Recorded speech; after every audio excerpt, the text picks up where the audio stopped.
as notícias são boas sobre o estado de saúde dos sobreviventes dessa tragédia na Colômbia. Apesar de ainda estarem no estado crítico, todos apresentaram melhoras no quadro clínico. O lateral Alan Rusquel, que teve uma lesão na coluna, está se recuperando e consegue mover as extremidades. O goleiro Jackson Foman passa por uma nova cirurgia nesta quinta e talvez não precise amputar a perna esquerda. O jornalista Rafael Renzel ainda respira com a ajuda de aparelhos, mas abriu os olhos e tenta se comunicar.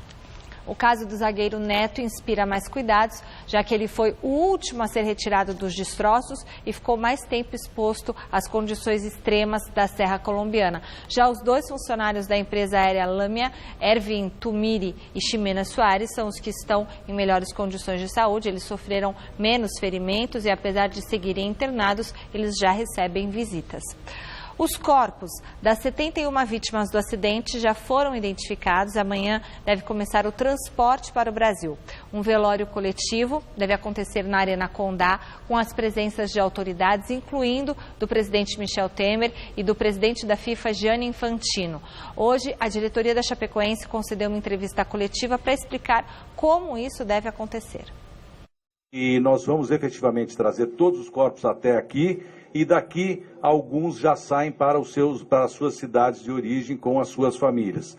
Para o gramado da Arena nós vamos trazer, a princípio, todas as pessoas de ligação direta com a Chapecoense, mais os jornalistas locais que serão velados.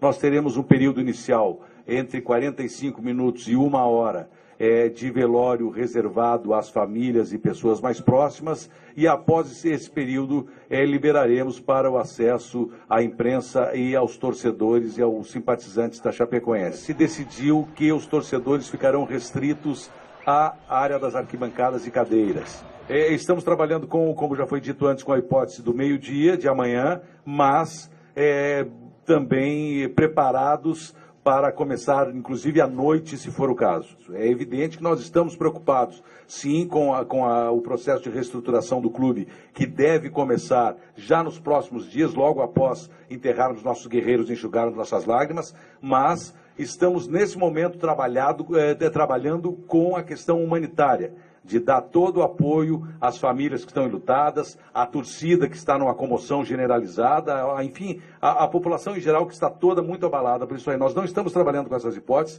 estamos recebendo com muitos bons olhos todos os apoios que a gente está recebendo, os presidentes ligando para o presidente Vantoso, para esse movimento que começa de não rebaixamento da Chapecoense por 3 anos, da cessão de jogadores para a Chapecoense. Tudo isso está sendo visto com muito bons olhos. A Chapecoense perdeu o seu time, mas a Chapecoense é hoje, em termos de estrutura e em termos de saúde financeira, talvez um dos melhores clubes do Brasil.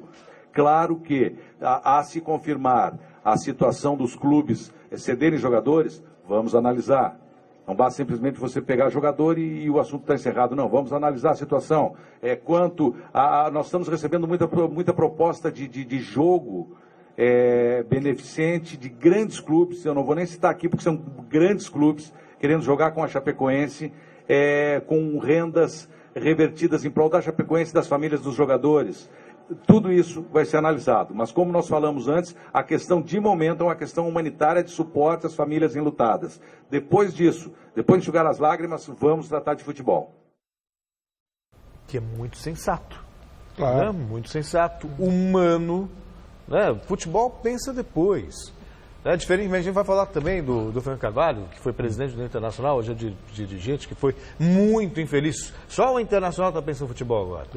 Está pensando em que foi prejudicado, está pensando na ação que vai mover da STJD, mas isso é assunto para daqui a pouco.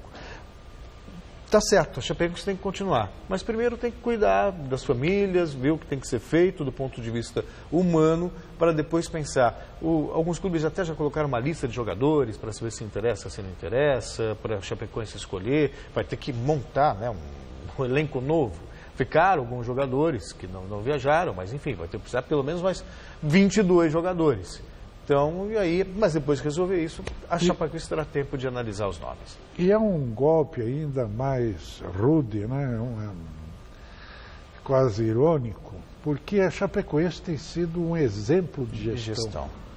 É um clube modelo, que serviria de exemplo para todos os demais principalmente os grandes clubes brasileiros que vivem afundado em dívidas e tudo mais, porque os caras trabalharam direitinho, saíram da Série D, subiram todas as escalas naturalmente, com os seus próprios passos, chegaram ao Brasileirão, estão há 3 anos no Brasileirão, chegaram a disputar, chegaram à final da Copa Sul-Americana. Isso sem fazer loucura, sem nada, sem tomar dinheiro de televisão, de diabo, nada.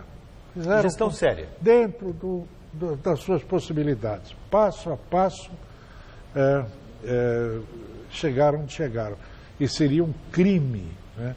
Esse clube, com essa mentalidade, com essa concepção, com esse comportamento, né? De repente, por conta de uma tragédia, uma fatalidade,